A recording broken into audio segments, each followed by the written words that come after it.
NetEase there, 10-cent. Baidu, Li Auto, all with some up arrows here. Bob up 7%.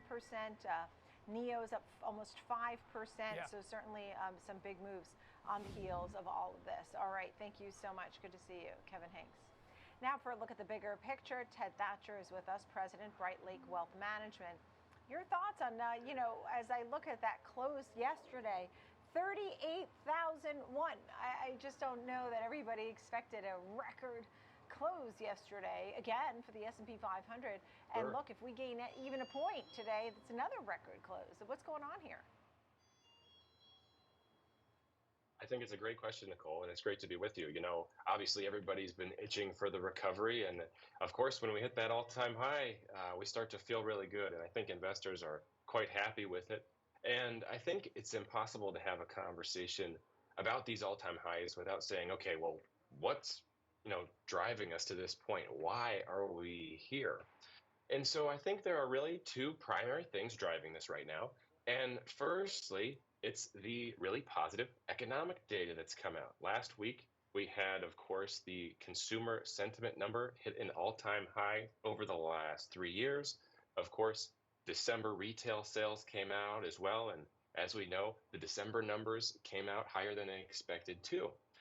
And then also I was looking at some research, and it's starting to show that consumers are behaving in such a way that would lead us to believe that they are under the impression and under the behavior now that they think the inflation number and the inflation problem, quote unquote, has started to turn a corner as well. And so when you pair all that positive economic data with the potential, as Kevin was just mentioning before, of these rate decreases, I think that is where you kind of get that Venn diagram that overlaps and says, hey, let's take this back to those highs, if that makes sense. Yeah, understood. And the consumer has been very strong, to your point. They are under the impression, I guess, that things are going in the right direction. They're certainly going to get squeezed if they have a credit card debt of over 20% on those credit card debts. But Yeah. It said, for example, Procter and Gamble, right? The earnings, part of it was that consumers have gotten used to paying higher prices. They haven't stopped shopping, which is interesting, isn't it? I mean, we're almost becoming complacent. And, this means that this inflation could be sticky. So I agree with that statement very much. And I think so I think it's impossible to have a conversation as well about these all-time highs without also saying, okay, well, what comes next? And how does the sort of combination of these two factors, the economic data with the potential of rate cuts, is that going to be a formula that continues? And to your point, I think with the debt numbers that we're seeing, it's hard to imagine that the consumer, at least with all the projections that I'm seeing, is going to just completely overshoot every estimation throughout 2024. And so, of course, when you see this all-time high, it's pretty easy to think, okay, well, are we definitely now getting the soft landing we've all been promised? And I really would caution us before we jump into that with 2 feet.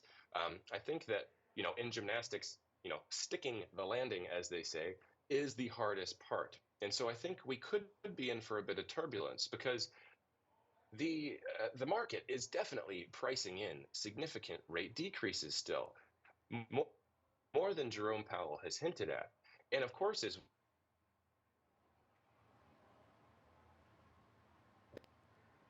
Powell to sit back and say, you know what, we actually start to lower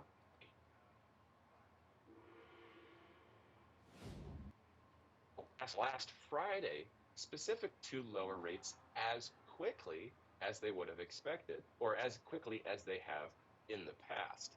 So because of that, I think, looking to see if we're going to get the highs to continue and the positivity and all the excitement to continue, it's pretty clear to me that we have to look at what the Fed is likely to do next week. And at this point, I am not under the impression that Jerome Powell is going to give us just a really clear road to a bunch of more rate decreases. I think he is going to pump the brakes.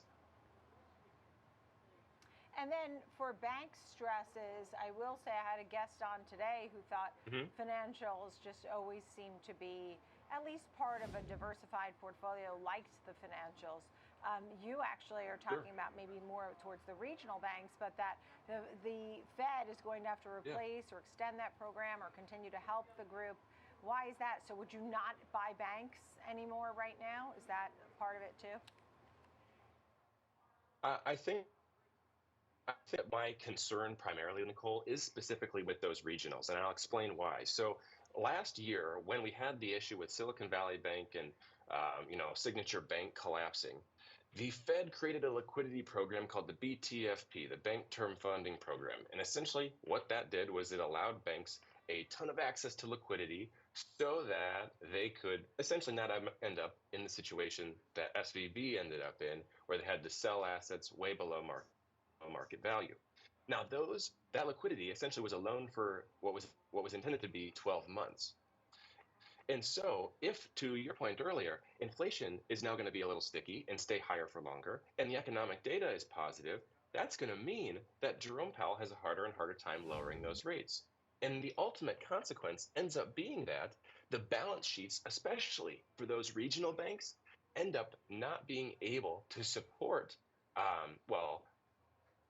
the liquidity required without significant rate cuts. And so I think if we are going to get a soft landing a piece of the solution there must be some type of extension or revamping of that program, because rates haven't changed from where they were when SVB went under.